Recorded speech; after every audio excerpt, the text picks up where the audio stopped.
모든 만민 듣나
내가 주님을 사랑합니다. 주는 나의 반석이시며 나의 요새시라. 주는 나를 건지시를 나의 주 나의 하나님, 나의 비할 밤이시여 나의 방패시라. 아멘. 나의 하나님, 나의 하나님, 구원의 뿌리시여 나의 반석이라. 나의 하나님, 나의 하나님, 그는 나의 여호와, 나의 구세주, 나의 힘이.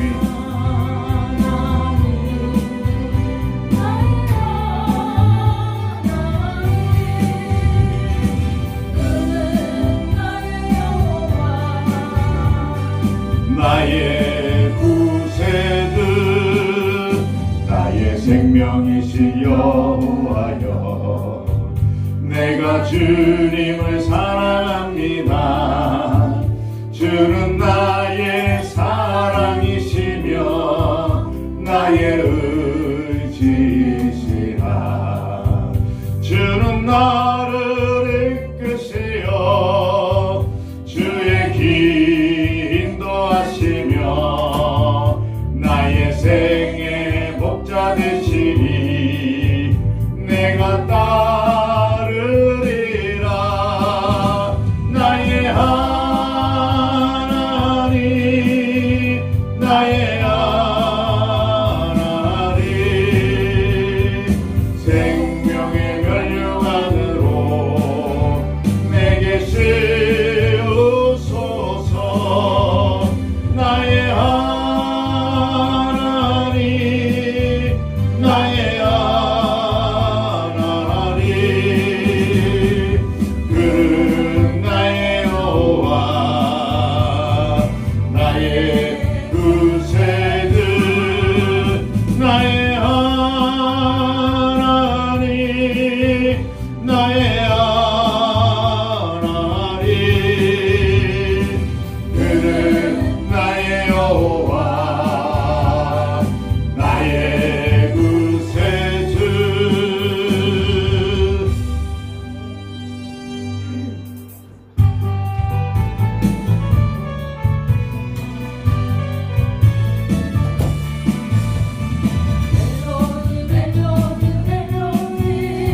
능력의 하나님, 엘로힘 엘로힘 엘로힘, 만왕의 여호와, 손을 높이 들고 주께 경배하세. 엘로힘 엘로힘 찬양해요 위대한 그 이름.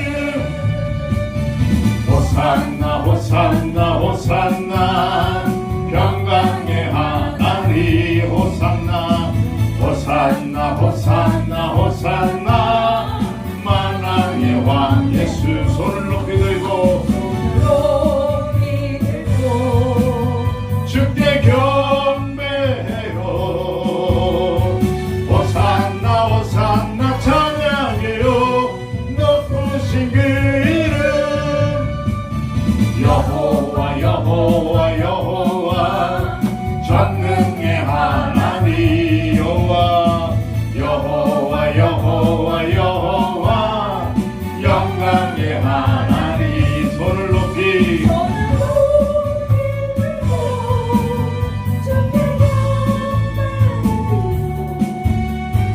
여호와 여호와 찬양해요 영원한 그 이름.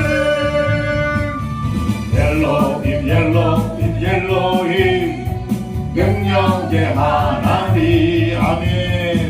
엘로힘 엘로힘 엘로힘, 만왕의 여호와,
자녀들은 예언할 것이요 청년들은 환상을 보고 아비들은 꿈을 꾸리라.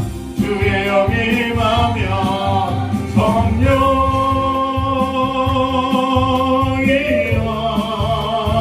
임하소서. 임하소서.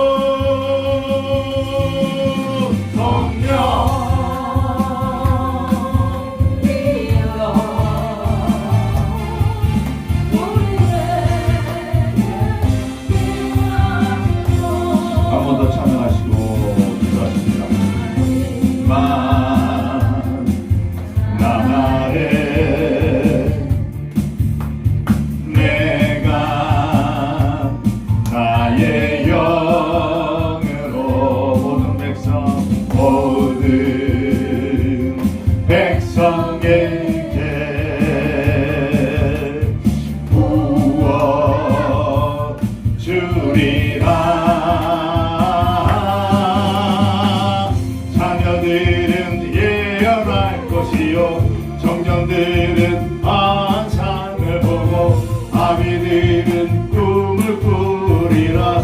주의 영이 임하면 자녀들은 예언할 것이요 청년들은 환상을 보고 아비들은 꿈을 꾸리라. 주의 영이 임하면 성령이여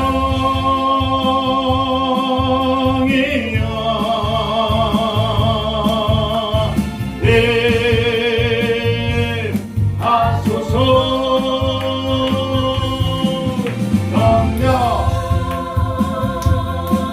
성령이여 우리에게 임하소서.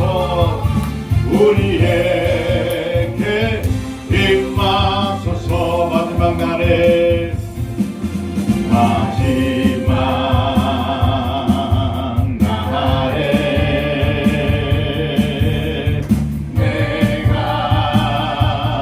나의 영으로 모든 백성에게 부어 주리라. 자녀들은 예언할 것이요 청년들은 환상을 보고 아비들은 꿈을 꾸리라. 주의 영이 임하면 자녀들은 예언할 것이요 청년들은 환상을 보고 아비들은 꿈을 꾸리라.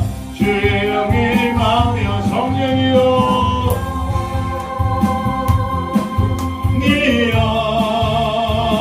임하소서. 임하소서.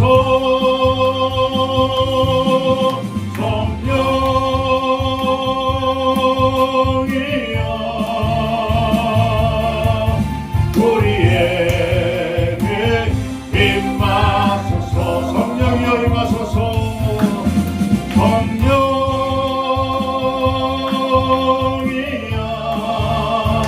임하소서.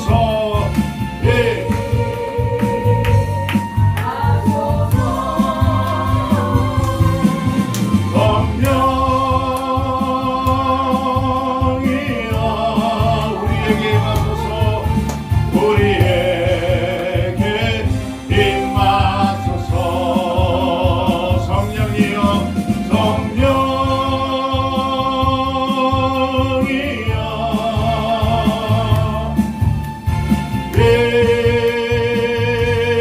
임하소서. 성령. 주 하나님 참으로 감사합니다. 오늘 이 시간 주님께서 함께해 주시고 주 하나님 오시오. 오늘 주 하나님 오시오.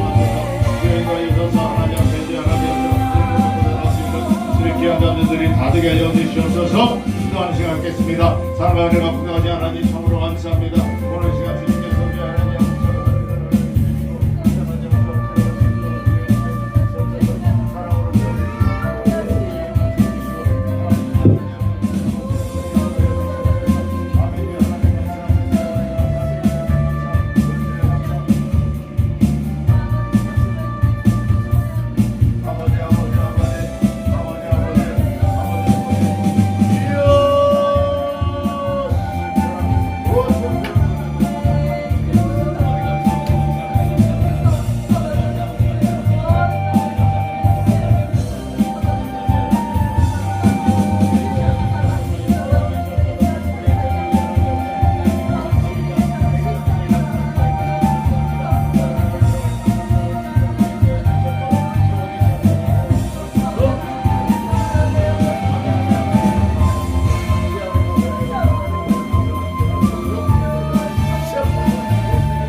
하나 그 사랑을 느끼네. 부르신 곳에서 나는 예배하네. 어떤 상황에도 나는 예배하네.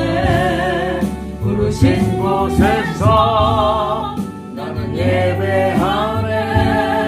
어떤 상황에도 나는 예배하네. 내가 걸어갈 때 길이 되고 살아갈 때 삶이 되는 그곳에서 예배하네. 내가 걸어갈 때 길이 되고 살아갈 때 삶이 되는 그곳에서 예배하네. 그곳에서 나는 예배하네.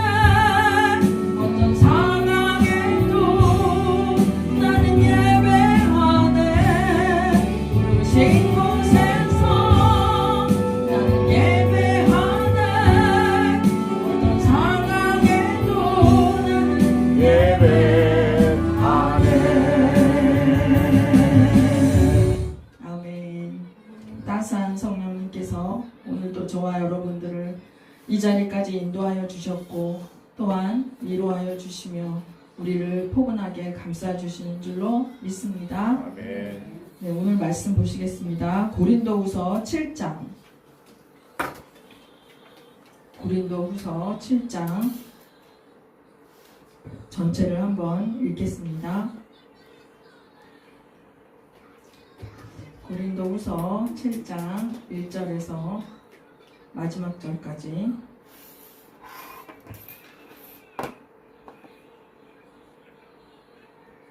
다 같이 읽겠습니다.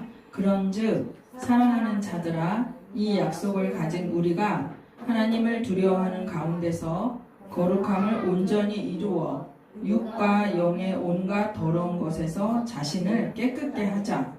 마음으로 우리를 영접하라. 우리가 아무에게도 불의를 하지 않고 아무에게도 해롭게 하지 않고 아무에게도 속여 빼앗은 일이 없노라. 내가 정죄하려고 이 말을 하는 것이 아니라 이전에 말하였거니와 너희로 우리 마음에 있어 함께 죽고 함께 살게 하고자 함이라. 내가 너희를 향하여 하는 말이 담대한 것도 많고 너희를 위하여 자랑하는 것도 많으니 내가 우리의 모든 환난 가운데서도 위로가 가득하고 기쁨이 넘치는도다. 우리가 마게도냐에 이르렀을 때에도 우리 육체가 편치 못하고 사방으로 환난을 당하여 밖으로는 다툼이요 안으로는 두려움이라. 그러나 비천한 자들을 위로하시는 하나님이 디도의 옴으로 우리를 위로하셨으니 저의 온 것뿐 아니요 오직 저가 너에게 받은 그 위로로 위로하고 너희 사모함과 애통함과 나를 위하여 열심히 있는 것을 우리에게 고함으로 나로 더욱 기쁘게 하였느니라. 그러므로 내가 편지로 너희를 근심하게 한 것을 후회하였으나 지금은 후회하지 아니함은 그 편지가 너희로 잠시만 근심하게 한 줄을 알미라. 내가 지금 기뻐함은 너희로 근심하게 한 까닭이 아니요 도리어 너희가 근심함으로 회개함에 이른 까닭이라. 너희가 하나님의 뜻으로 근심하게 된 것은 우리에게서 아무 해도 받지 않게 하려 함이라. 하나님의 뜻대로 하는 근심은 후회할 것이 없는 구원에 이르게 하는 회개를 이루는 것이요 세상 근심은 사망을 이루는 것이니라. 보라, 하나님의 뜻대로 하게 한 이 근심이 너희를 얼마나 간절하게 하며 얼마나 변명하게 하며 얼마나 분하게 하며 얼마나 두렵게 하며 얼마나 사모하게 하며 얼마나 열심히 읽게 하며 얼마나 벌하게 하였는가. 너희가 저 일에 대하여 1절 너희 자신의 깨끗함을 나타내었느니라. 그런즉 내가 너에게 쓴 것은 그 불의 행한 자를 위한 것도 아니요 그 불의 당한 자를 위한 것도 아니요 오직 우리를 위한 너희의 간절함이 하나님 앞에서 너희에게 나타나게 하려 함이로라. 이로 인하여 우리가 위로를 받았고 우리의 받은 위로 위에 디도의 기쁨으로 우리가 더욱 많이 기뻐함은 그의 마음이 너희 무리를 인하여 안심함을 얻었음이니라. 내가 그에게 너희를 위하여 자랑한 것이 있더라도 부끄럽지 아니하니 우리가 너에게 이른 말이 다 참된 것 같이 디도 앞에서 우리의 자랑한 것도 참되게 되었도다.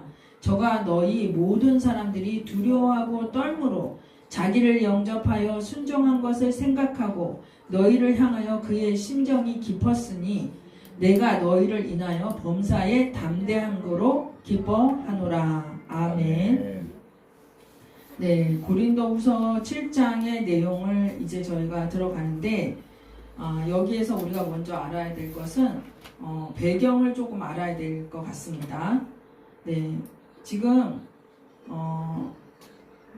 사도 바울은 고린도 교회를 향하여 있는 그 사랑하는 마음과 그 다음에 근심하는 마음, 그리고 그들을 어떻게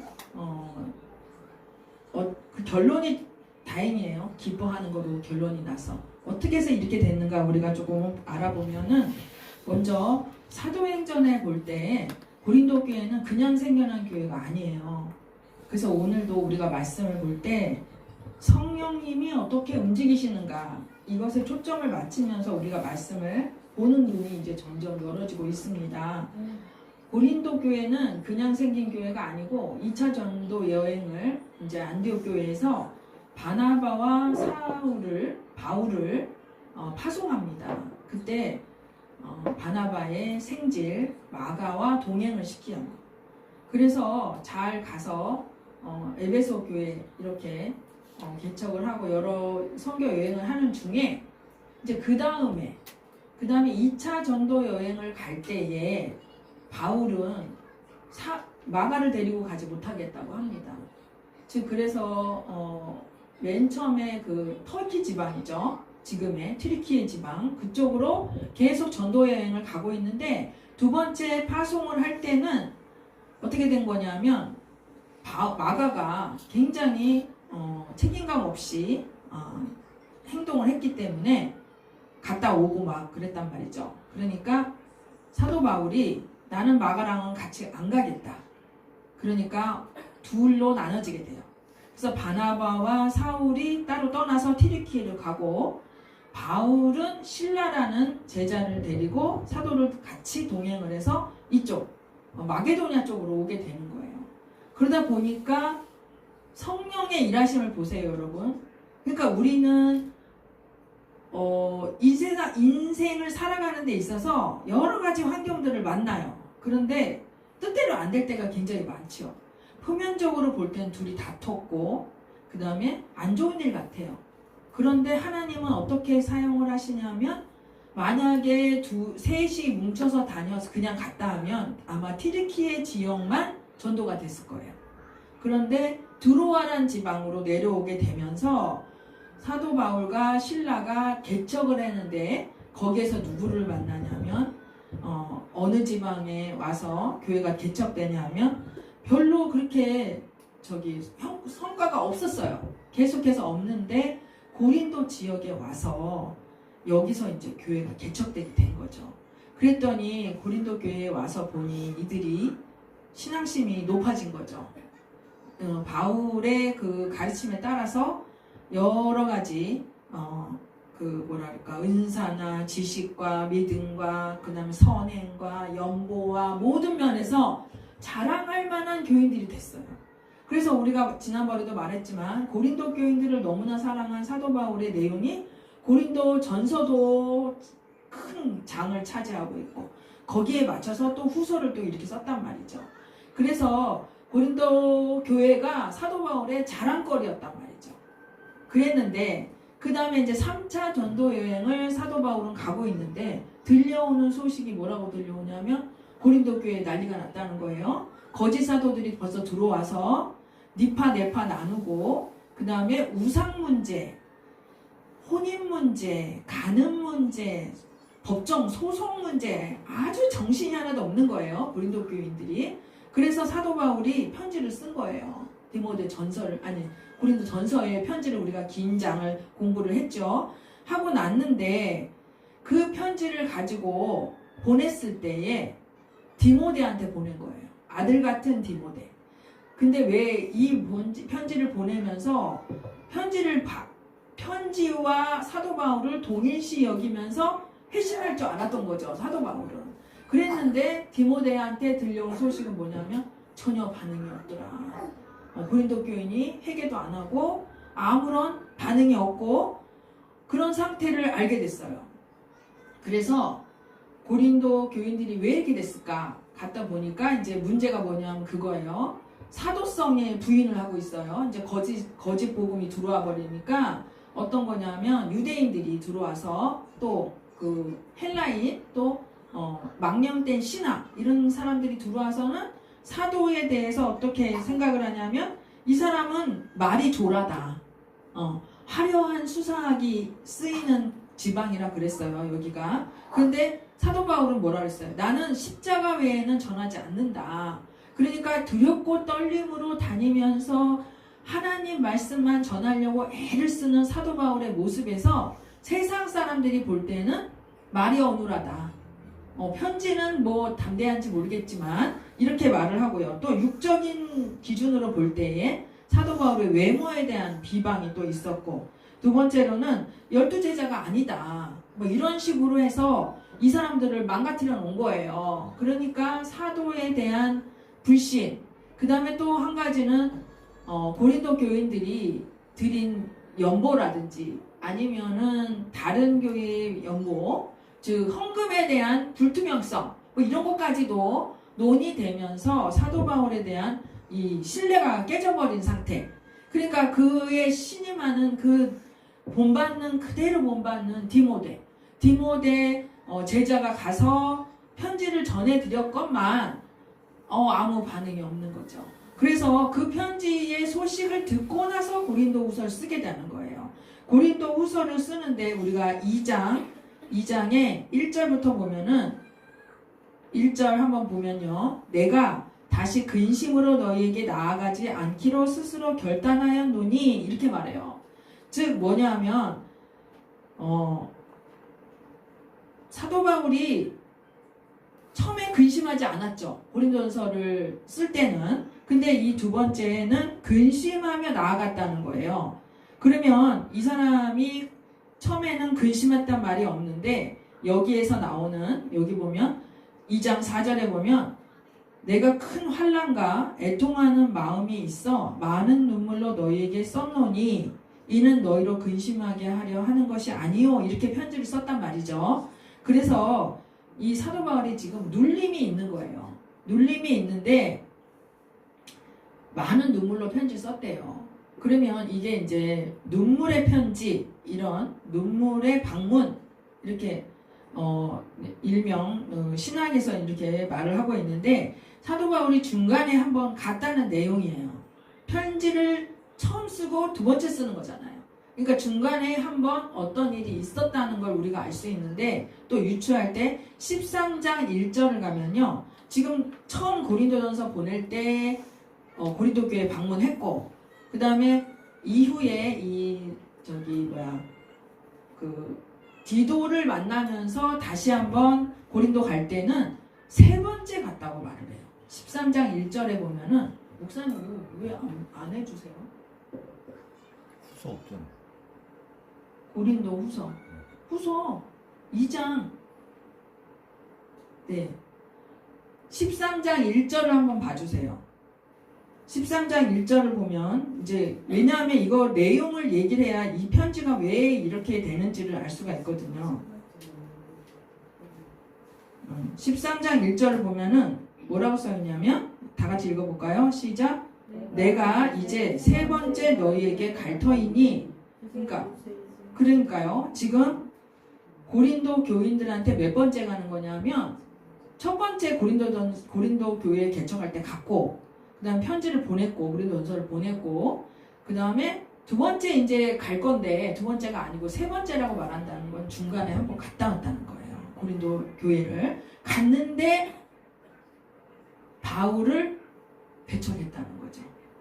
그러니까 바울이 얼마나 근심하고 마음이 힘들었냐면 이렇게 눈물의 편지를 썼다 이렇게 얘기를 하고 있어요. 그러면서 계속해서 그 자기의 사도성에 대한 것과 하나님의 복음에 대한 걸 정확하게 얘기해 주면서 우리가 3장, 4장 언약에 붙들려 있어라. 그 다음에 나는 너희에게 두렵고 떨림으로 가고 있다. 이렇게 말을 계속한 내용을 우리가 6장까지, 그리고 그분이 이제 너희를 다 같이 고린도후서 5장 14절을 보면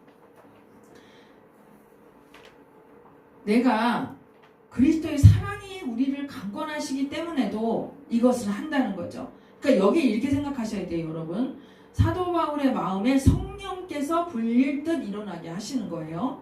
우리는 여기서 말하는 것처럼 고린도후서 5장 14절, 15절, 16절, 17절에서 우리 큰 은혜를 받았죠. 하나님 예수께서 우리와 함께 다 죽고 그 다음에 다 같이 살리시고 그럼 다음부터는 육체대로 알지 않는다. 16절에 이 육체대로 우리가 이제부터는 아무 사람도 육체대로 알지 아니하노라. 이 말이 얼마나 큰 은혜가 됐습니까? 저희들도 이제부터 우리도 모든 사람을 새로운 피조물로 알고 육체대로 보지 않는 눈을 열어 주십사 하고 우리가 마음에 품었고 이것을 이루시기 원하신 하나님의 소원이 우리한테 있던 거죠. 그것처럼 사도 바울은 계속 너희는 새로운 피조물이다 이 얘기를 계속 하고 있는 거예요. 그런데 이제 7장에 가서 보니까 계속 그래서 약속으로 돌아가죠. 언약을 6장에서 너희 하나님이 누구냐, 너희는 누구의 백성이냐, 하나님이 너희를 영접하셨다 이러면서 나의 그 많은 환난 고난 그 다음에 이런 거에 대해서 얘기를 하면서 하나님께서 우리 안에 어떤 은혜를 주시는지 그러면서 믿지 않는 자와 멍해를 같이 하지 말라 그 얘기를 하는 때에 무슨 뜻인지 알게 해드렸죠. 이거는 안 믿는 자하고 사귀지 말라는 소리가 아니라 구별하라 소리다. 선을 거라. 그들을 복음화해야 되는 우리로서는 그들과 융합돼서는 안 된다. 이것에 대해서 너는 하나님의 성전이다. 이렇게 말을 했던 거죠. 그래서 고린도후서 1장에 우리가 7장 1절에 지난주에 나눴던 사랑하는 자들아 이 약속을 가진 우리 그 약속을 가진 우리는 하나님을 두려워하는 가운데서 거룩함을 온전히 이루어 육과 영의 온갖 더러운 것에서 자신을 깨끗게 하자. 이 거룩하다는 건 뭐예요? 불러냈다 해서 이게 에클레시아 교회라고 말씀드렸죠. 부르심을 받은 우리들은 또 보내심을 받는 거예요. 거룩한 자라고 건져내신 우리들이 하나님의 성전이고 불러서 우리를 예수께서 우리 안에 계시면서 우리를 다시 보내시죠. 그게 바로 보내심을 받은 자, 사도죠. 그래서 우리는 어디든지 있는 곳에서 주님이 부르신 그곳에서 하나님의 은혜를 나눌 수 있는 그런 사도로서 화목한 직책, 그죠? 화평 이루는 직책을 너희한테 줬다. 어디에 나와요? 고린도후서 5장 18절. 그래서 새로운 피조물이 된 너희들은 하나님과 그리스도로 말미암아 그리스도로 말미암아 우리를 하나님과 화목하게 하셨어요. 그리고 화목하게 하는 직책을 주셨어요. 그 대사로서 디모데를 보낸 거죠. 화목하게 하다 이 소리는 뭐라 그러냐면 우리가 화목하지 못했던 거죠. 하나님과. 왜 그러냐면 우리 여러분 잘 알다시피 우리는 태어날 때부터 원죄, 선악과라는 것을 먹은 후회로 자라다 태어났기 때문에 하나님과 화목지 못한 사람들이잖아요. 근데 그리스도로 말미암아 이제 화목게 된 거죠. 그것에 대해서는 뭐냐? 화목하라. 이거는 너가 피조물이다. 하나님과 너의 사이에는 너는 하나님과 1대1로 친구해라 이 소리가 아니라는 거죠. 화목해라 이 소리는 하나님은 창조주시고 우리는 피조물이다. 이 위치를 정확히 해라. 이게 이제 화목하게 하는 건데 그 화목하게 하는 말씀을 우리한테 부탁하셨던 거죠. 그것에 대해서 우리가 나누면서 그걸 가진 우리 약속을 가진 우리가 거룩함을 온전히 이룬다.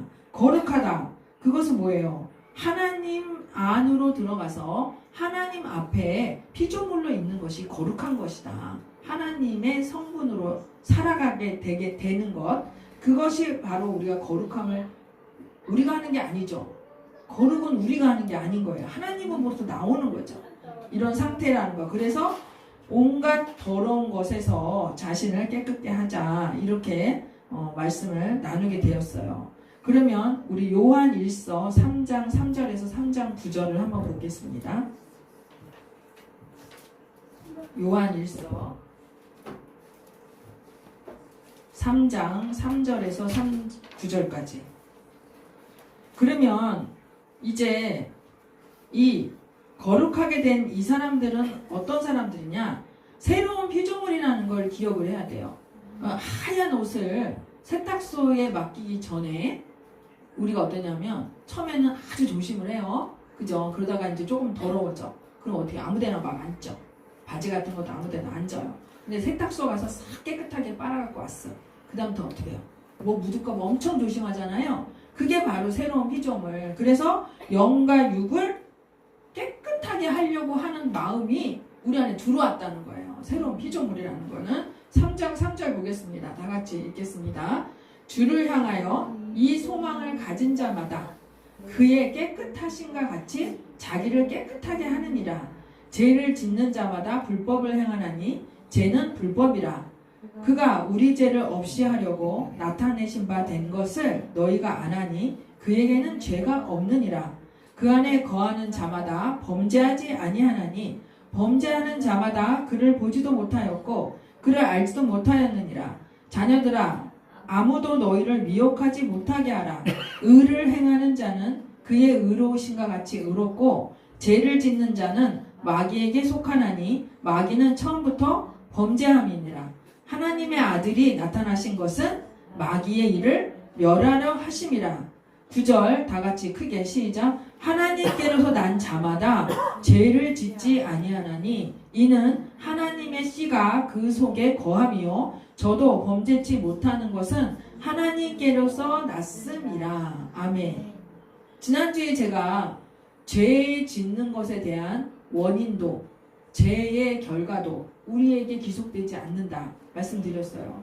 왜냐하면 우리는 그 죄를 질 수밖에 없는 죄인으로 태어났기 때문에 하나님께서 우리에게 죄를 묻지 않으신다. 그러면 어때요? 사람들이 그러면 신난다. 죄에 대해서 이제 해방이네. 그러면 거룩하게 그런 거하고 관계없이 내 마음대로 한번 살 수 있을지 않을까? 그래도 하나님이 나한테 책임 묻지 않으신다네. 이렇게 말하는 사람들이 있어요. 그게 이제 어느 이단이죠. 그런데 우리는 또 한편으로는 그래도 사람이 그러면 돼?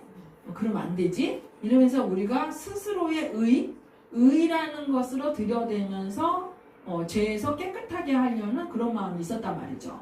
그런데 오늘 말씀에 정확히 나오고 있어요. 하나님께서 난 자는 죄를 안 짓는다는 거예요.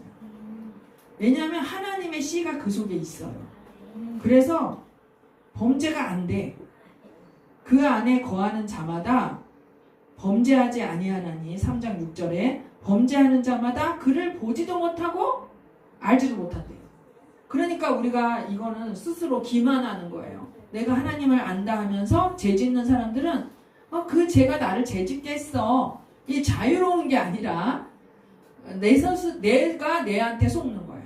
내가 내 속에 꺼내놓는 것들이 어떤 것인가에 따라서 내가 어디에 속했나가 알아진다는 거예요. 그동안 얼마나 죄 짓고 싶었으면 이 말씀 떨어지면서 그러면 우리는 이미 다 용서받았으니까 앞으로의 미래의 죄도 다 용서받았으니까 괜찮아.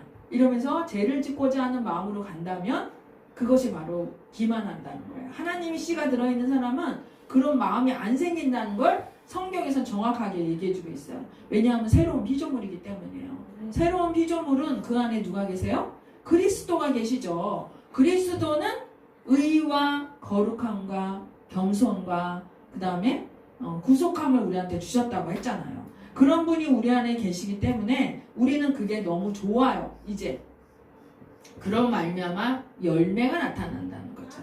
하나님께서는 우리한테 이렇게 자유를 주심에 불구하고 너희가 지금 어느 세계에서 살고 있는가에 대한 것을 정확하게 알려주시고 있다는 것입니다. 그래서 고린도 교인들한테 계속 이 얘기를 하는 거예요. 너희가 지금 복음을 받아들였는데 다시금 육과 영의 더러운 것으로 다시 돌아갔어요. 돌아갔는데 너희가 알지 못함이고 너희가 새로운 피조물인 것을 기억하라. 너희가 하나님께서 구속받았다는 것을 다시금 되새겨라. 이렇게 하면서 눈물의 편지를 보내고 있는데 이 서신을 쓸 때에 사도 바울은 어떤 마음이었냐면 기뻐요 지금. 왜냐하면 이제 뒤에 나오겠지만 전전긍긍하는 사도 바울의 모습을 보면서 우린 또 한번 오늘 하나님이 성령께서 우리한테 주시는 은혜를 또 받을 수가 있다는 것입니다. 보세요. 7장 2절로 넘어갈게요. 마음으로 우리를 영접하라.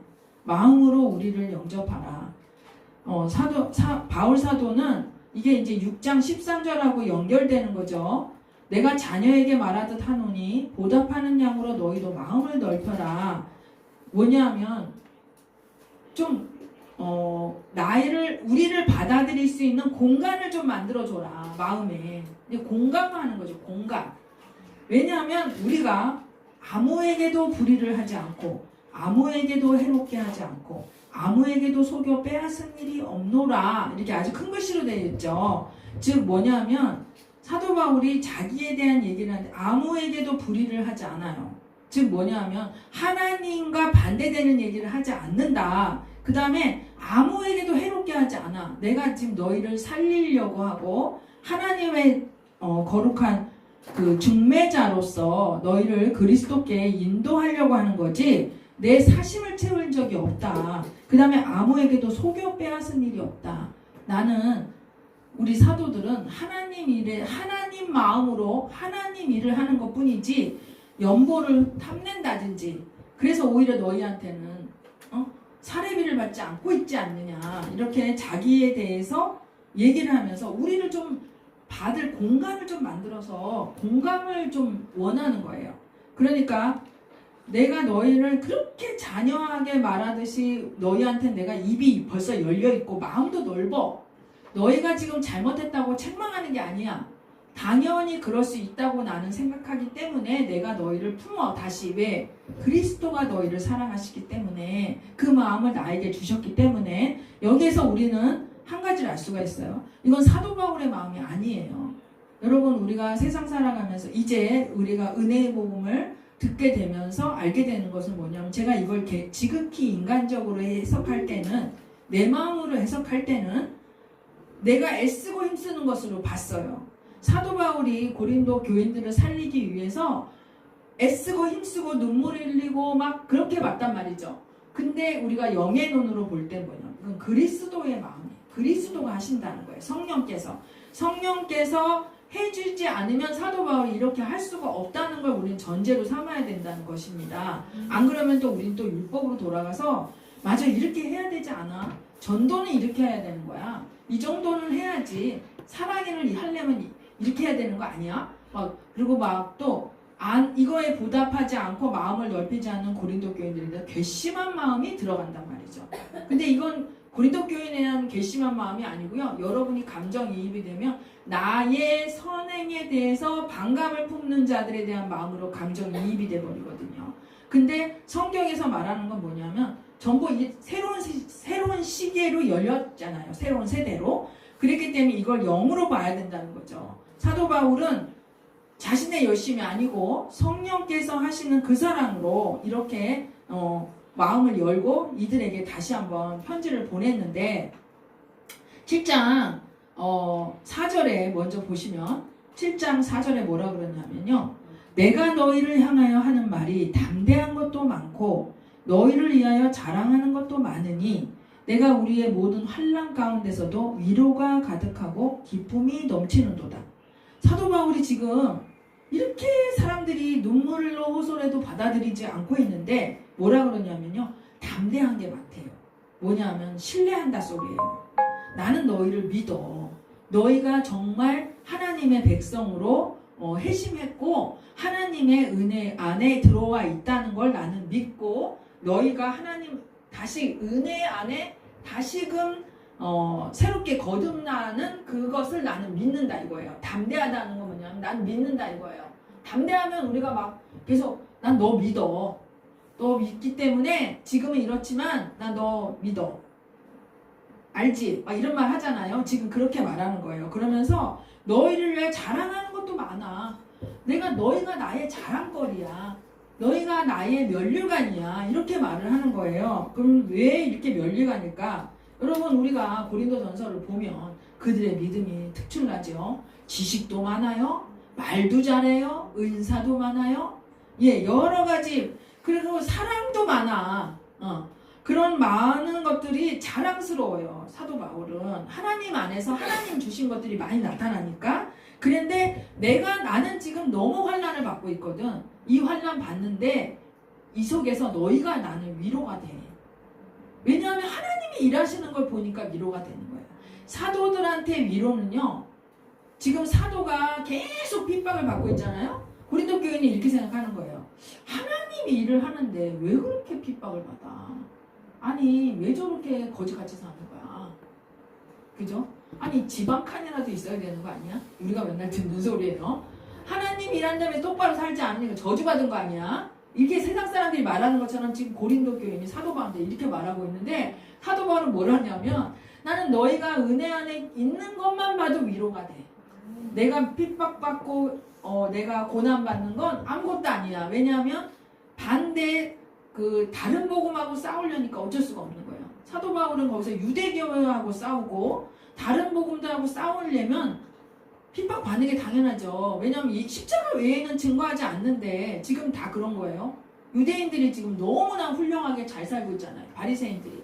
그런데 지금 예수님이 오셔갖고 뭐라고 그래요? 독사의 새끼들이야. 딱 이렇게 말하잖아요. 그러니까 어떻게 안 되겠다. 저 사람 때문에 우리가 그동안 괜찮은 사람이었는데 예수가 와가지고 우리가 이상한 사람 되버렸네? 이제 죽여버려야지. 그죠? 그래서 예수님 돌아가신 거잖아요. 사도 바울도 마찬가지예요. 지금 현장에서 사도 바울이 가가지고 뭐라냐면 너희 다 죽어야 되고 너희 다 죄인이고 십자가에 예수께서 이걸 감당하셨으니까 일로 와야 된다 이 얘기를 하니까 이 세상 사람들을 특히 유대교 사람들은 어떻게 생각하냐면 예수님 다루듯이 사도 바울을 죽여야 되는 거예요. 그러니까 매 맞는 그 매를 5번이나 맞았다는 태장을. 이런 환난을 받는데 세상 사람들 눈에는 어떻게 보이냐면 이상해. 하나님이 저럴 순 없어.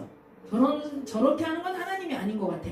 이러면서 이제 사도들을 밀어냈던 현장이었던 거죠. 근데 사도 바울은 어떤 마음이냐면 이 사람들이 이렇게 변화되는 것만 봐도 위로가 되고 기쁨이 넘치는 거예요. 이제 뒤에 가서 더 나와요. 왜 이렇게 위로가 가득하고 기쁨이 넘치는지 이런 마음이 있었어요. 그때는 7장 5절을 가니까 우리가 마게도냐에 이르렀을 때에도 우리 육체가 편치 못하고 사방으로 환난을 당하여 여기 7장 3절 안 했죠. 그래서 내가 이 편지를 쓰는 거는 정죄하려고 하는 게 아니야. 전에 말했던 것처럼 너희가 내 마음에 있어. 우리 마음에 있어. 그래서 어떻게 함께 죽고 함께 살려고 하는 거야. 그게 바로 우리 고린도 후서 앞에 4장 11절부터 나오는 거죠. 예수 죽인 것을 몸에 짊어짐은 우리가 산 자가 항상 예수를 위하여 죽음에 넘기면 예수 생명이 우리 죽을 육체에 나타나게 하면서 그런즉 사망은 우리 안에 역사하고 생명은 너희 안에 역사하느니라. 이러면서 하나님이 주신 생명 가운데 함께 죽고 함께 살고자 하는. 그래서 정말 내 마음엔 너희가 가득 차 있고 너희를 위해서 난 죽을 수도 있고 지금 그 얘기를 하는 거죠. 그랬더니 그런 상황에서 7장 5절에 보니까 우리가 마게도냐에 이르렀을 때에도 우리 육체가 편치 못하고 사방으로 환난을 당하여 밖으로는 다툼이요 안으로는 두려움이라. 예, 이 말씀할 때는 보세요. 마게도냐 이르렀어요. 고린도 후서 1장 16절을 한번 보세요.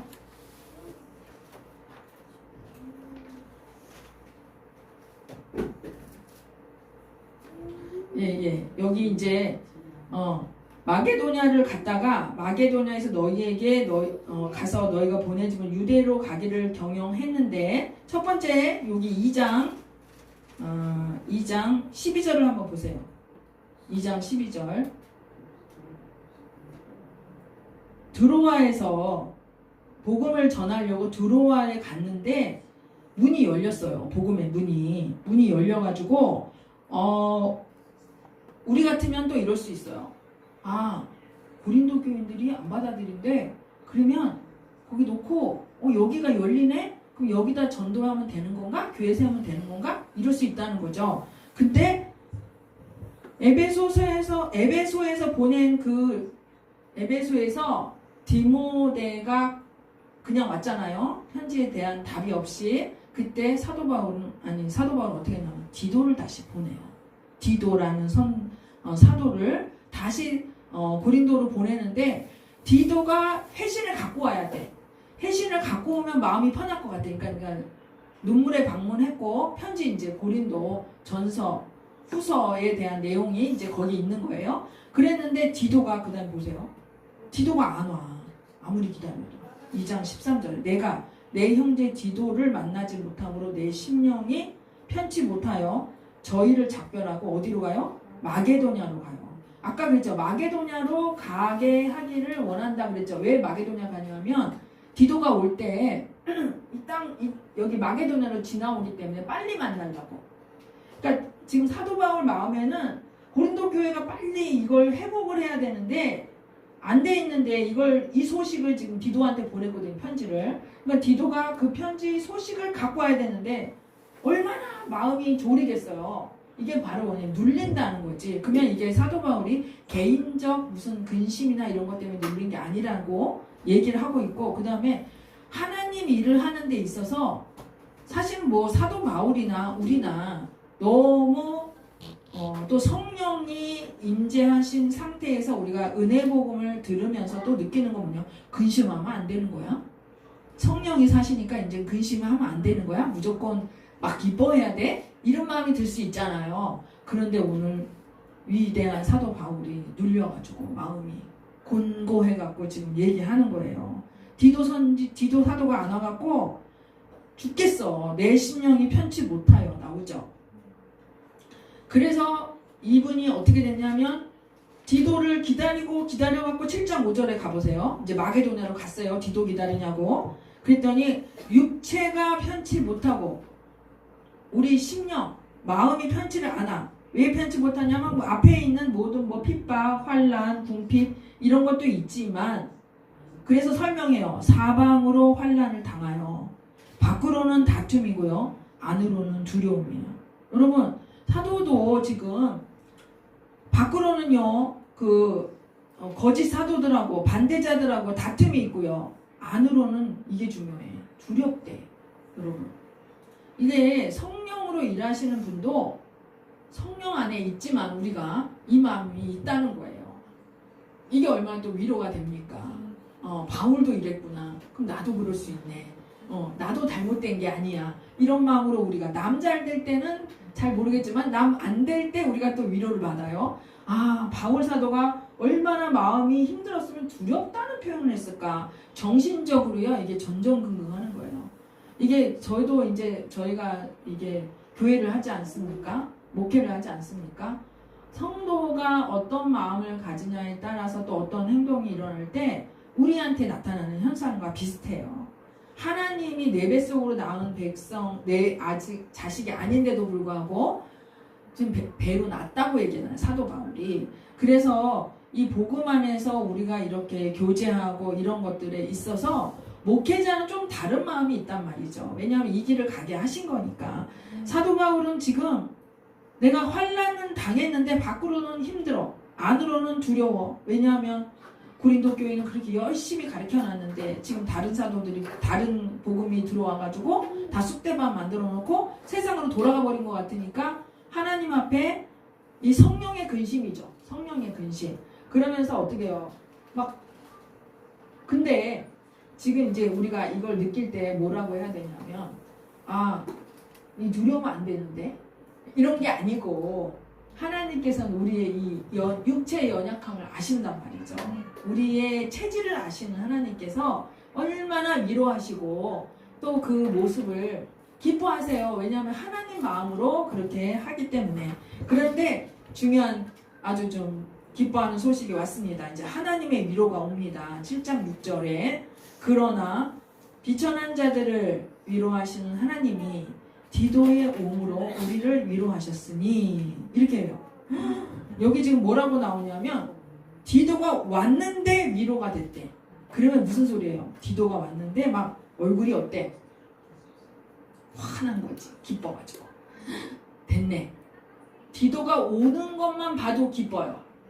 이게 위로하시는 하나님이 그렇게 했죠. 비천한 자들이. 지금 환난을 만나고 안으로는 두렵고 밖으로는 다툼을 당한 사도 바울의 마음이 뭐냐면 비천한 자들이 돼버렸어요. 그래서 환난은요 마음을 겸손케 하고요 낮아지게 만들어요. 이런 마음이야말로 애통하는 마음이 된 거죠. 낙심한 자들이야. 지금 낙심했어요. 사도 바울이 낙심했는데 디도가 옴으로 하나님이 그냥 쏟아지는 거예요. 그냥 우리가 내가 낙심해서 눈물 지을 때 교제를 해야 돼요. 눈으로 우리가 눈이 있잖아요. 근데 우리 눈은 앞을 보잖아요. 나를 못 봐요. 내가 이 마음 아플 때 하나님 나 왜 이래요? 이 마음이 아파요. 이렇게 우리가 마음으로 고백할 때 성령께서 누구를 보내시냐면 사람을 보내신다는 거예요.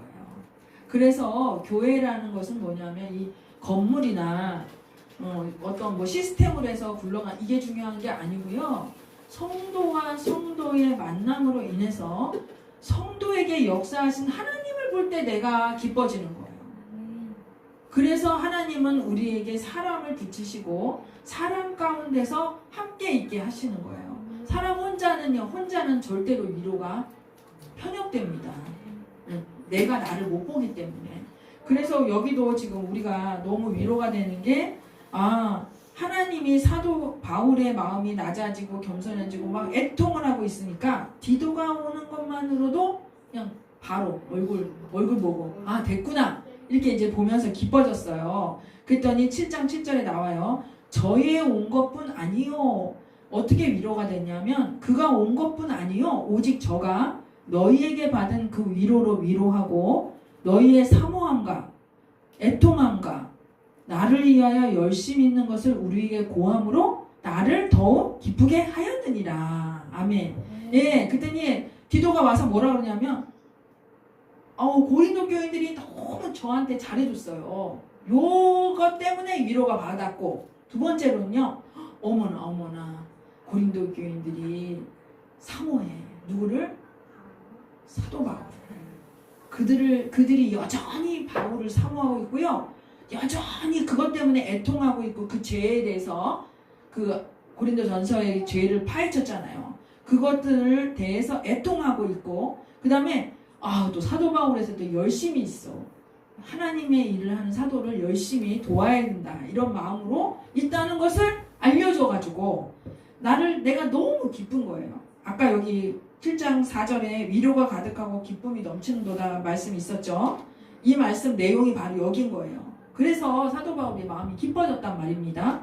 7장 8절을 가니까 그러므로 내가 편지로 너희를 근심하게 한 것을 후회하였으나 지금은 후회하지 아니함은 그 편지가 너희로 잠시만 근심하게 한 줄을 알미라. 예, 여기서 지금 사도 바울이 뭐라 그러냐면 나 그 편지 괜히 보냈나 봐.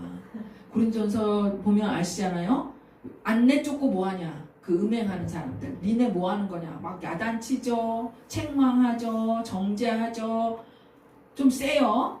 사랑 아니면 아무것도 아니다. 니네 잠잠해라. 교회에서 여자들 은사 차례대로 안 하고 뭐 하는 거야. 막 이러고 야단을 막 쳤단 말이죠. 그러니까 이걸 너무 심하게 했나. 우리도 맨날 그러잖아요. 어떤 사람이 마음이 힘들어하는 거 그 말 괜히 했나 봐. 어떡하지? 이제 인간적으로 우리 이렇게 생각할 수 있는데 여기에서 말하는 그 후회, 이것은 우리가 생각하는 그런 인간적 후회라기보다는 하나님의 사랑에서 잘못되게 하려고 하는, 그러니까 굉장히 아주 잠깐 하는 뭐 그런 마음의 그 깊은 인간적 책망 이런 것보다는, 근데 지금 어떻게 해요? 하나님이 하시는 거라는 거를 얘기하고 있다는 거죠. 지금은 후회하지 않아요. 왜 그러냐면 그 편지가 너희로 잠시만 근심하게 한 줄 알미라. 이렇게 말하고 있습니다. 이 본문에 대해서 많은 그 설교하시는 목사님들이 얘기할 때 또 그 교부 중세시대에 아주 유명한 그 교부께서는 뭐라고 얘기를 했냐면 이 근심하는 것에서 후회하는 내용이 뭐냐면 마치 수술 때에 아들을 집어넣었을 때의 아버지의 마음이라 이렇게 말을 했어요. 무슨 말이냐면 수술 때에다가 이제 수술을 하러 아기를 넣었어요. 병원에서. 그랬는데 처음엔 1시간 걸린다고 그랬거든요. 근데 5시간이 지나도 아기가 안 나와. 수술이 안 끝나. 그때 바깥에 있는 아버지의 마음은 뭐냐면 근심이 되는 거예요. 그래서 후회가 돼. 괜히 수술시켰네. 이거 괜히 더 알아봐야 되는 거 아니야? 애 잡는 거 아니야? 막 이런 마음이 들었다가 수술해서 끝나고 나오는데 의사 선생님이 수술 잘 됐습니다. 할 때 그 평안함. 요 정도로 얘기를 한다는 거예요. 이게. 그래서 사도 바울이 그런 거 아니야? 이랬다가 이게 후회하지 아니하는 것은 그 편지가 너희로 잠시만 근심하게 한 줄을 알미라. 너무너무 중요한 내용이 이제부터 7장 9절, 7장 10절 나오게 됩니다. 내가 지금 기뻐하는 것은 너희로 근심하게 해서 기뻐하는 게 아니고 너희가 근심함으로 어디에 이르느냐면 회개함에 이를 까닭이라. 너희가 하나님의 뜻대로 근심하게 된 것은 우리에게서 아무 해도 받지 않게 하려 함이라. 예, 이렇게 말하고 있습니다. 그러면 여기서 나오는 중요한 단어 회개, 그 다음에 하나님 뜻대로 하는 근심. 회개라는 말을 우리가 정확하게 나눈다면 어떻게 얘기할 수 있냐면 통해 자복하고는 다르다는 거예요. 자복은 입으로 다 하는 거예요. 말로 하는 거예요. 통해하고 울고 말하고 그런데 돌아가서는 다시 원위치. 그러면 이제 회개가 아니라는 거예요. 회개는 뭐냐면 메타노에노 그래서요. 돌이키다 뜻이에요. 돌아가서 다시 그거 안 하는 걸 말하는 거예요. 그래서 여기서 뭐냐면 근심을 했는데 이제는 어떻게 해요? 회개에 이르렀어. 그래서 그게 하나님 뜻대로 하는 근심. 이것은 회개를 한다는 거예요. 다시 돌아가서 그 짓을 안 해. 그래야 회개예요. 그래서 회개는 열매 보고 아는 거예요.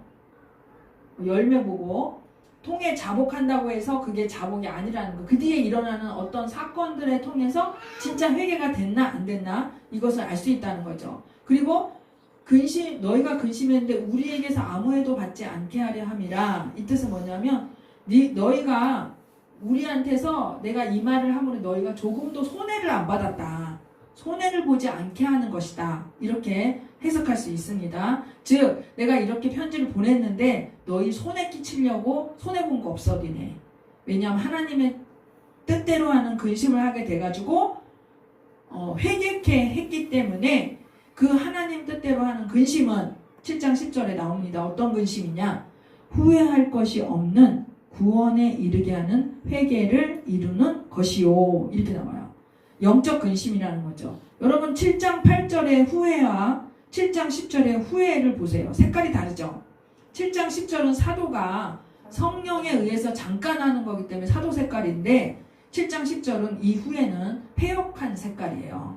즉 죄로 돌아가지 않는다는 걸 말하는 거죠. 하나님의 뜻대로 하는 근심은 육적인 사단의 그 거짓 것에 하는 그런 회개가 아니고 근심이 아니고 구원을 이루게 한다. 구원을 이루게 한다. 그러면 이건 어떤 거냐면 내가 그리스도 안에 있는 피조물의 위치로 돌아가게 만든다. 이 뜻이에요. 우리가 성경에 나오는 가장 큰 회개가 돌아온 탕자죠. 돌아온 탕자가 자기 아버지 재산을 다 털어먹고 집에 돌아오면서 우리 아버지 집에 가면 배불리 먹을 수 있을 텐데 그러면서 돌아왔을 때에 그가 아버지께 하는 말이 뭐라고 하냐면 품꾼의 하나로 여겨주세요 하고 말을 하잖아요. 마찬 그것이 진정한 돌아왔잖아요. 돌아오면서 자기 자신이 피조물의 위치로 내려가는 게 진정한 회개라는 거죠. 그러나 세상 근심은요 사망을 이룬다는 거예요. 그러면 만약에 사도 바울이 이걸 세상 근심하게 해서 이 편지 썼다면 너희가 사망에 이르는 것이다. 우리가 우리가 하는 근심도 이 두 가지로 나눠야 된다는 거예요. 우리가 세상 근심을 하게 되면 어떻게 돼요? 나 자신을 내가 감옥에 가둬버리죠. 그리고 막 하나님에 대한 절망, 그죠? 그 다음에 하나님 없는 근심, 정말 신앙과 상관없는 마귀에게 속아버리는 근심을 하게 되면 우리 자신이 죽어버려요.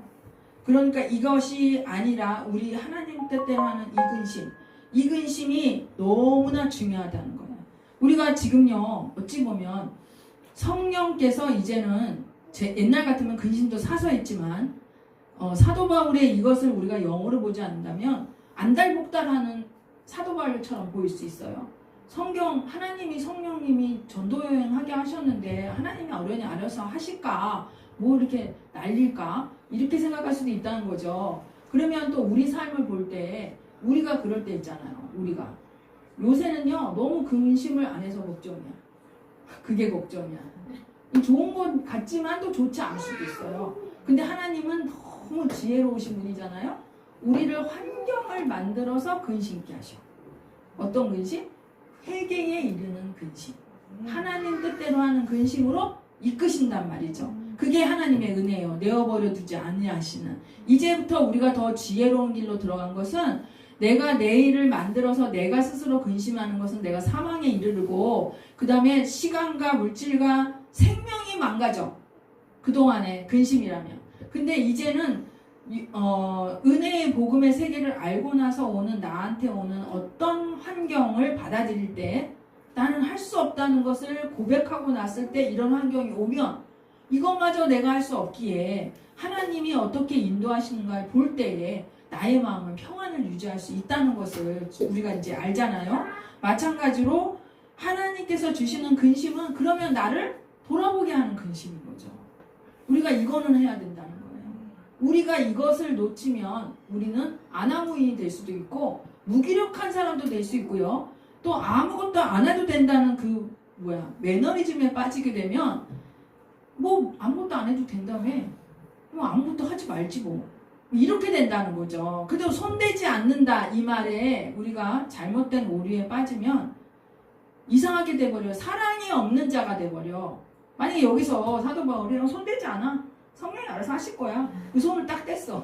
그러면 어떤 결과치가 왔을까 생각을 해보세요. 근데 중요한 건 뭐냐면 손대지 않는다는 건 뭐냐면 내가 내 방법으로 하지 않는다 소리지. 하나님께서 우리한테 마음을 바꿔요. 손댈 수 있게.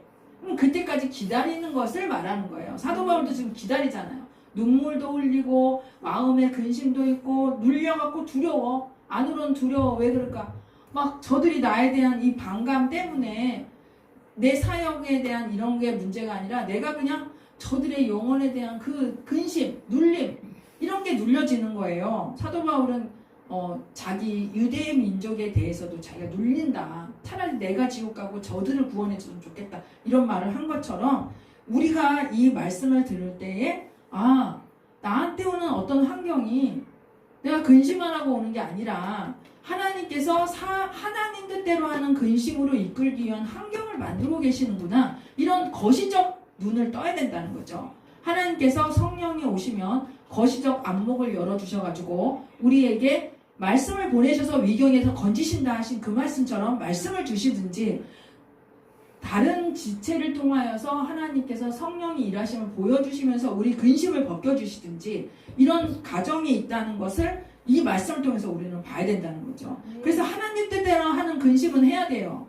하나님 뜻대로 하는 근심을 안 하면 사람이 진짜 나는 아주 하나님 앞에 피조물 위치가 아니라 맘먹는 화목하라매 이러면서 이제 맞짱 뜨는 몰라 배째로 될 수도 있어요. 그죠? 그래서 이 성경 말씀 보면서 저는 느끼는 게 얼마나 사도 바울이 하나님 안에서 똑바로 일을 했겠어요. 그런데도 이런 마음이 있었다. 성령이 이끄시는 성령 행전, 사도행전의 내용을 볼 때에 성령의 이끄심에 따라 가는 곳마다 교회가 세워지는데 성령이 다 하셨잖아요. 그런데 사람을 통해서 사람에게 마음을 주셔서 그렇게 했다는 걸 우리는 또 알 수가 있다는 것이에요. 그래서 결과적으로 7장 11절을 가니까 뭐라 그러냐면 보라 하나님의 뜻대로 하게 한 이 근심이 너희로 얼마나 간절하게 하며 얼마나 변명하게 하며 얼마나 분하게 하며 얼마나 두렵게 하며 얼마나 사모하게 하며 얼마나 열심 있게 하며 얼마나 벌하게 하였는가. 여러분, 여기에서 이 근심이 너희로 얼마나 간절하게 하며, 여기가 이제 따로 이렇게 문단이 나눠진 것처럼 보여요. 그런데 뭐라 그러냐면 이 얼마나 간절하게가 부사로서 모든 밑에 있는 문장들을 모두 이렇게 하는 것을 알 수가 있어요. 뭐냐면 이 근심이 너희로 얼마나 간절하게 하며 얼마나 간절하게 변명하게 하며 얼마나 간절하게 분하게 하며 그러니까 간절이라는 단어가 전체를 다 포함하고 있다. 꾸며주고 있다. 이렇게 보셔야 돼요. 이게 헬라어에서 보면 그렇습니다. 그래서 그러면 얼마나 간절하냐? 어디에 간절하냐? 너희가 하나님의 뜻대로 하는 이 근심을 하다 보니까 하나님의 진리에 대해서 이 자기의 이 신앙의 태도가 간절함으로 바뀌는 거예요. 그래서 이 간절하게 하면서 뭐라 그러냐면 변명하게 한대요. 변명하는 건 뭐는 자기를 무슨 설명하거나 이런 게 아니라 하나님 앞에 정말 저는 이거밖에 안 돼요. 하나님, 내가 좀 괜찮은 사람인 줄 알았는데 진짜 나 이렇게 이 정도밖에 안 되는 사람이네요 하면서 자복하고 고백하는 내용을 말해요. 나의 낮은 모습, 나 정말 하나님 이거밖에 안 돼요. 정말 성령님, 나 이렇게밖에 안 되지만 성령님이 오셔서 나를 통해서 하나님이 영광 받으신다니 너무 감사해요. 이러면서 감사로 가게 되는 거죠. 그 다음에 얼마나 분하게 하며 그래요. 간절한 마음으로 분하게 한다는 거예요. 분하다는 건 누구한테 분할까요? 거짓 사도한테 분하겠죠. 첫 번째로는. 두 번째는 누구한테 분할까요?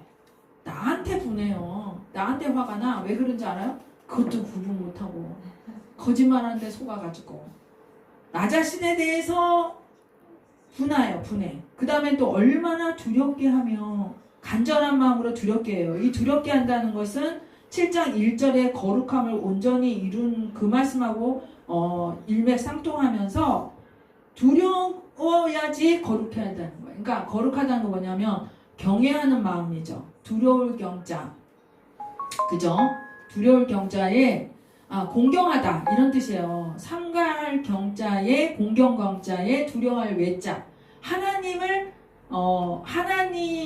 이거는 율법적으로 두려워한다는 게 아니고요. 아까 얘기했죠. 거룩이라는 건 불러냈다. 구별해냈다. 세상에서 구별해낸 것 자체가 거룩이다. 하나님 안에 붙어있는 것이 거룩이다. 그분이 거룩이기 때문에. 그래서 얼마나 하나님 안에 들어가고 싶게 하는 이 간절함으로 있게 하고 그 다음에 어떻게 해요? 얼마나 열심히 있게 하는가. 네, 그 열심이라는 건 뭐예요? 사도 바울이 지금 얼마나 열심히 있어요. 근데 이게 사도 바울 의가 아니잖아요. 성령님의 의죠. 그러니까 우리는 열심 낼 수가 없는 사람이야. 여기서 우린 자유예요. 이게 이전에 우리가 은혜복음을 모를 때 이 복음을 만났으면 이 말씀을 들을 때는 사도 바울처럼 철주야 해서 마음에 기도해야 되지. 내 자신을 쳐서 복종을 시켜가며 막 불편한 마음으로 기도해야 되는 우리들을 보게 되는데 우리가 이걸 볼 때에 열심히 있게 하는 분도 그분이잖아. 근데 내가 어떻게 해요? 그분의 공로를 알아들이는 것으로서 이것이 된다는 거죠. 그 다음에요. 얼마나 벌하게 하였는가. 간절한 마음으로. 이건 뭐냐면 그 고린도 전서에 나오는 내용들이죠. 우상 숭배하는 사람들, 가늠한 사람들, 자기들끼리 서로 치리를 하는 거예요. 벗어나라. 나와라. 안 그러면 쫓아내고 거짓사도 쫓아내고 얼마나 벌하게 하였는가. 이것에 대해서 하게 된 게 뭐예요? 하나님 뜻대로 하는 근심이야. 하나님 뜻대로 하는 근심. 그래서 너희가 저일에 대하여 1절 너희 자신의 깨끗함을 나타내었느니라. 이런 과정, 즉 우리가 하나님 안에서 새롭게 되어지는 과정은 뭐냐면 하나님 환경을 보내서 그 환경을 통해서 우리를 세척하신다는 뜻이에요. 정말 그래서 우리가 바다에 해일이 일 때 쓰나미가 올 때 안 왔으면 좋겠지만 그거 와야지 되잖아요. 바닥부터 다 뒤집어 엎어야 바다가 새롭게 되는 것이고, 태풍이 와서 세상 공기를 다 세척을 해버리듯이 하나님께서 하시는 일에는 후회함이 없으시고 사랑이라는 거죠. 그것에 대해서 알게 되니까 1절 저희 자신의 깨끗함을 나타내었느니라. 어디에 이어져요? 7장 1절에 거룩함을 온전히 이루어 육과 영의 온갖 더러운 곳에서 자신을 깨끗게 하자. 이 말씀과 너희가 저일에 대하여 1절 너희 자신의 깨끗함을 나타내었느니라. 7장 11절. 네, 이 말씀이 바로 오늘 이렇게 거룩한 근심이에요. 이런 근심은 거룩한 근심을 하게 되니까 어떻게 돼요? 주님만 바라보게 되었다.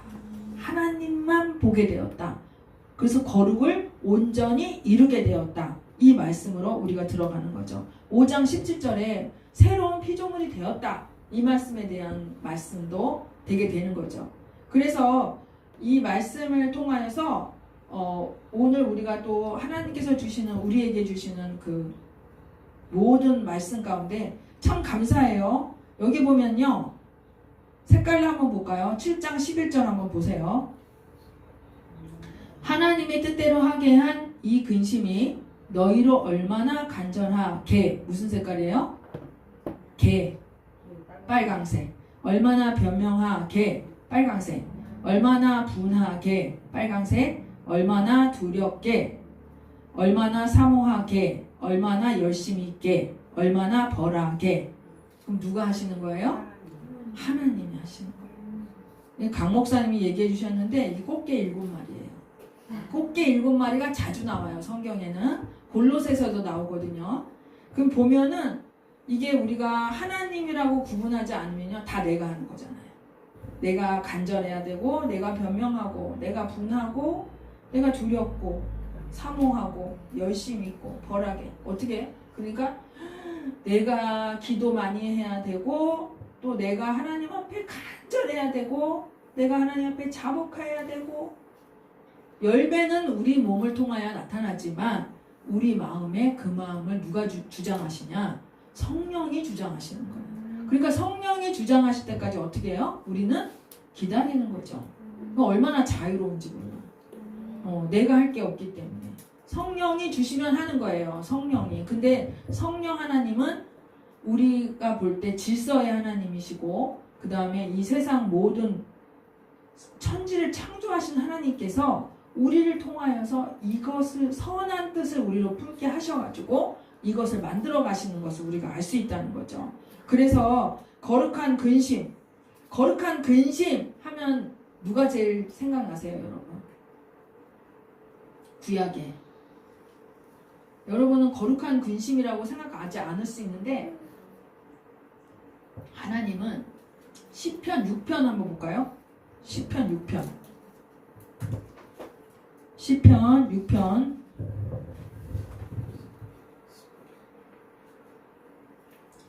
그 유명한 다윗이 나옵니다. 다윗이 시편 6편에서 자기에 대한 마음, 그 회개하는 기도를 해요. 근데 얼마나 이 마음이, 그 내적인 슬픔, 얼마나 격정이 넘치는지 시편 6편을 한번 다 같이 볼 수 있을까요? 미라자민 책 있어요? 시편 6편 1 보세요. 다윗이 쓴 노래예요. 1절 시작. 여호와여, 주의 분으로 나를 견책하지 마옵시며 주의 진노로 나를 징계하지 마옵소서. 여호와여, 내가 수척하였사오니 긍휼히 여기소서. 여호와여, 나의 뼈가 떨리오니 나를 고치소서. 나의 영혼도 심히 떨리나이다. 여호와여, 어느 때까지니까? 여호와여, 돌아와 나의 영혼을 건지시며 주의 인자하심을 인하여 나를 구원하소서. 사망 중에서는 주의 기억함이 없사오니 음부에서 주께 감사할 자 누구이리까? 내가 탄식함으로 곰핍하여 밤마다 눈물을 내 침상을 띄우며 내 요를 적시나이다. 내 눈이 근심을 인하여 새하며 내 모든 대적을 인하여 어두웠나이다. 행악하는 너희는 다 나를 떠나라. 여호와께서 내 곡성을 들으셨도다. 여호와께서 내 간구를 들으셨으며 여호와께서 내 기도를 받으시리로다. 내 모든 원수가 부끄러움을 당하고 심히 떨미어 호련히 부끄러워 물러가리로다. 여러분 6장 6절까지는요 6장 7절까지는 근심이 너무 많아가지고 얼마나 울었으면 침상을 띄웠대요. 침대가 떴대요. 그러면 이 사도 바울이 다윗이 이런 기도를 할 때가 어느 때겠어요? 우리아의 아내 밧세바를 범하고 그 충신 우리아를 죽였을 때죠. 죽이고 나서 선지자가 와서 왕이 그 죄를 지었다고 딱 지명하였을 때 다윗은 그대로 무릎 꿇고 이렇게 회개기도로 들어가 버렸어요. 근데 여기에서 뭐라고 하냐면 죽겠으니까 저 죽을 것 같아요. 저를 긍휼히 여겨주세요. 막 떨려요. 하나님 나에게 인자하심을 베풀어 주세요. 막 그러면서 사망에서는 주를 기억함이 없사며 음부에서 주께 감사할 자 누굴까요? 하면서 내가 탄식해서 눈물이 너무 많이 나고 내 요를 적셔요. 막 베개 하나 적셔 보셨나요, 여러분? 여러분 눈물로 베개를 적셔 보셨습니까?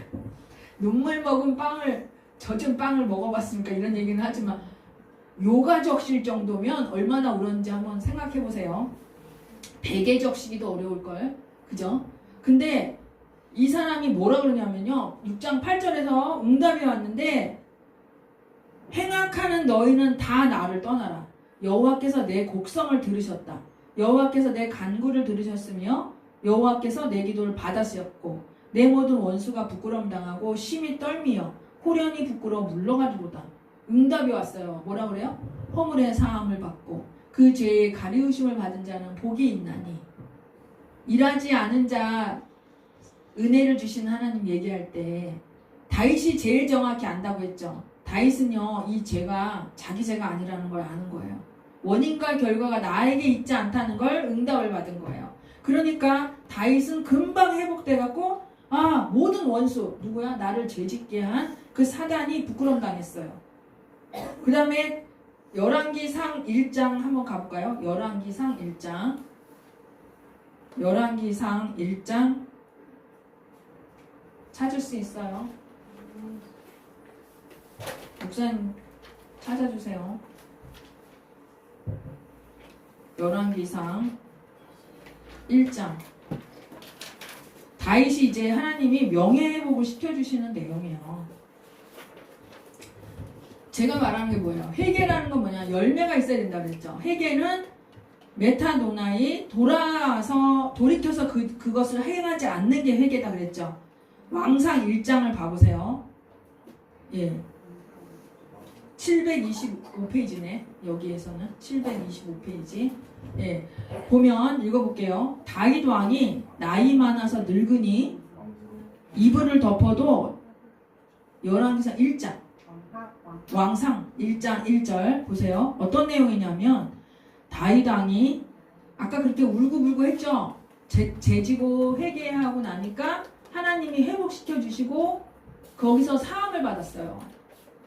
다윗은 뭐라면 모태에서부터 나는 죄를 지었다고 얘기해요. 우리 다 같이 그런 거예요. 모태에서부터 죄를 지은 내가 나오니까 죄를 지을 수밖에 없는 거죠. 그것에 대해서 알고 나니 그것에 사함을 받은 자의 복이요. 저와 여러분이 얼마나 복을 받았는지를 여기서 알 수 있는 거예요. 뭘 줘서 복이 아니라 우리는 허물의 사함을 받은 자란 말이죠. 그래서 감사하게 하나님께서 주신 그 은혜를 제일 잘 깨닫는 사람이 다윗이기 때문에 하나님이 내 마음에 합한 자라고 하셨던 거죠. 왕상 1장 1절 보세요. 다윗 왕이 나이 많아 늙으니 이불을 덮어도 따뜻하지 않아요. 그래서 그 신복들이 왕께 고하되 우리 주 왕을 위하여 젊은 처녀 하나를 구하여 저로 왕을 모셔 봉양하고 왕의 품에 누워 우리 주 왕으로 따뜻하시게 하리이다 하고 이스라엘 사방 경내 아리따운 동료를 구하다가 수넴 여자 아비삭을 얻어 왕께 데려왔으니 이 동료는 심히 아리따운 자라. 저가 왕을 봉양하며 수종하였으나 왕이 더불어 동침하지 아니하였더라. 예, 보세요. 왕이 나이가 들었어요. 그랬더니 몸이 추워. 그래갖고 신복들이 어떻게 했냐면 동료를 하나 구해서 이불에 넣어드리자. 따뜻하게 안고 주무시게. 그렇게 해서 구했는데 그러면 몸에 열이 많은 여자를 구해야 되는데 뭐라 그러냐면 이스라엘 사방 경내에서 아리따운 제일 예쁜 애를 갖다 놓는 거야. 하여튼 남자들은 하여튼 그래요. 그래가지고 수냄 여자 아비삭이야. 이 여자를 이불에 넣었단 말이에요. 이 동료는 심히 아리따워. 그래서 저가 늙은 그 다윗 왕을 봉양하고 수중을 들었어요. 근데 왕이 어떻게 해요? 동칩지 않는다는 거예요. 이게 바로 회개예요. 얼마든지 할 수 있는 왕의 이치임에도 불구하고 그때의 그 기도에 응답하신 하나님의 뜻대로 자기 회개를 정확하게 했기 때문에 더 이상 이렇게 하지 않는, 그리고 그 회개 응답대로 자기가 움직인 다윗이 그러니까 하나님 앞에 명예를 지킨 거죠. 네. 하나님 뜻대로 하는 근심, 이 근심은 결말이 어떠냐면 행동이 바뀌는 거예요. 자복만 하면 소용없어요. 우리 그런 애들이 얘기하잖아. 엄마 잘못했어요. 말만 하지 말고 그러죠. 네, 똑같아요. 하나님도 말만 그렇게 하는 사람 이제 안 믿어. 하나님 하도 속아가지고 행동이 바뀐 걸 보시면서 아는데 그 행동이 바뀐 게 뭐냐면 너무 가슴을 치는 거지. 간절하게 내가 이거밖에 안 돼요. 하나님 이 불쌍한 나를 긍휼을 베풀어 주세요 하면서 하나님 앞에 통해 자복하면서 어떻게 해요? 나갈 때 후를 털고 나가는 게 아니라 정말 행동이 바뀌어가지고 턴에서 돌아오는 거예요. 턴에서 돌아오는 거. 그러니까 이제 고린도 교인들이 어떤 현상이 일어났는지 이것에 대해서 이 소식을 주는 이 디도의 소식을 듣고 바울이 너무너무 기뻤던 거죠. 뒤에는 조금 시간이 많이 지나서 다음 주에 하겠지만은 왜 위로를 받았는지가 더 나와요. 그러니까 여기 보면 7장 13절에 보면요.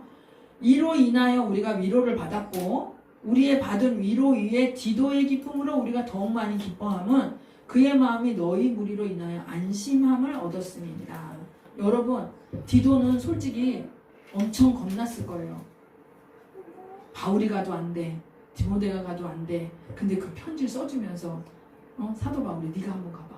이러면 여러분 가겠어요? 이 사람들이 때릴 수도 있고 그죠? 어떤 일이 벌어질지 몰라. 근데 바울이 지금 왜 그러냐면 디도가 더 기뻐해. 디도한테 뭔 일이 있었나 봐.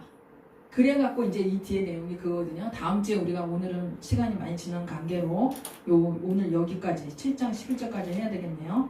네, 다음 주에는 7장 12절부터 내용으로 들어가겠습니다. 오늘의 우리에게 주시는 하나님께서의 귀한 말씀은 하나님의 뜻대로 하는 근심, 성령의 은혜로, 하나님의 은혜로 어떤 환경이 다가오면 그 환경 속에서 하나님 우리를 근심케 하시고 걱정하게 하시고 눌리게 하실 때 그것은 하나님의 뜻대로 하는 근심이 되어서 구원에 이르게 하는 회개가 되는 것이다. 이것에 대한 우리의 그 지혜 또 지시에 이것을 넣어주시면서 고린도 교인들에게 선교하면서 이 사도 바울의 마음, 저는 너무 인간적인 사도 바울의 모습을 보면서 은혜가 돼요. 정말 잘 나가는 사도 바울 막 죽은 자도 살리고 말씀 전해서 사람들 막 탁탁탁 고치고 그냥 고쳐지죠. 지나가만 가도 사도 바울 수건만 만져도 병이 낫고 그 다음에 가는 곳마다 교회가 세워지고 아주 열심히 그 일하는 사도 바울도 모습도 은혜가 되지만 이렇게 연약한 사도 바울, 우리와 똑같은 성정을 가진 사도 바울이 성령의 일을 하면서도 마음이 눌려서 두려움이 있는 이 마음을 볼 때에 하나님은 이 사도 바울이나 우리나 똑같이 보고 계시다는 것을 알게 되면서 위로가 됩니다.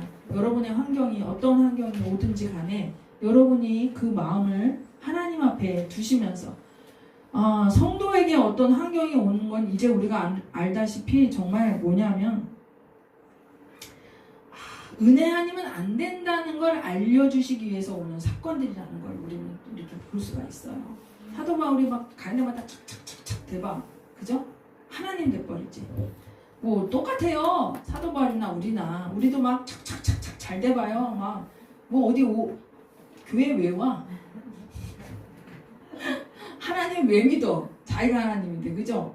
그래서 정말 은혜 아니면 안 된다는 걸 알게 하는 사건으로다가 막 은혜를 은혜로 알게 하는 그런 사건들이에요. 성도에게 일어나는 모든 사건들은. 그래서 하나님은 눈동자같이 우리를 보고 계시고, 그 다음에 이 모든 것을 통해서 정말 하나님이 어떻게 우리를 이끌어 가시는가, 그런 것들을 보아질 때 우리의 기쁨이 뭐냐면 성도를 통해서 위로하시는 그거. 나 혼자 있을 땐 그걸 몰라요. 성경에서 말씀을 보내서 위경에서 건지신다 했기 때문에 말씀 보면서 깨닫는 것도 있고, 근데 우리가 말씀 봐도 못 깨달아. 말씀 들어도 못 깨달아. 근데 똑같은 환경을 겪은 어떤 자매의 간증이 나를 살려. 저는 그걸 너무 많이 겪거든요. 그래서 교회라는 것은 교제하는 것이고, 성도 안에서 역사해 주신 성령님의 은혜를 같이 나누는 그런 공동체다. 그래서 함께 살고 함께 죽는 것이고, 그리고 서로 십자가의 은혜를 나눌 수 있는 그런 곳이기 때문에 이 모임이 중요하고 이 공동체가 중요한 것이다. 이것을 또 오늘 느끼게 됩니다. 기도하겠습니다. 하나님, 정말 이 시대는 너무나 어려운 일이 많고 우리 삶이 아슬아슬 때 할 때도 있고 전전긍긍해서 밤잠을 못 이룰 때도 있습니다. 그런 가운데 우리를 깨끗게 만들어 가시는 하나님의 섭리를 우리는 결국 만나게 됩니다.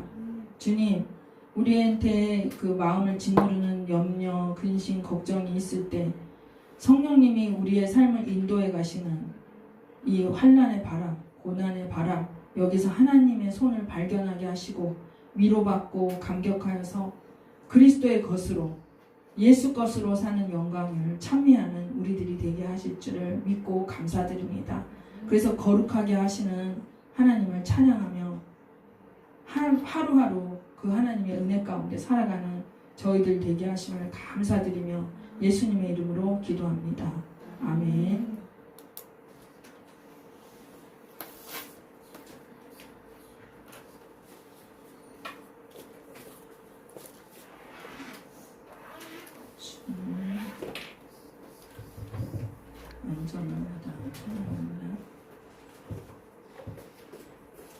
찬양 들으시고 우리 목사님 나오셔서 기도해 주시겠습니다.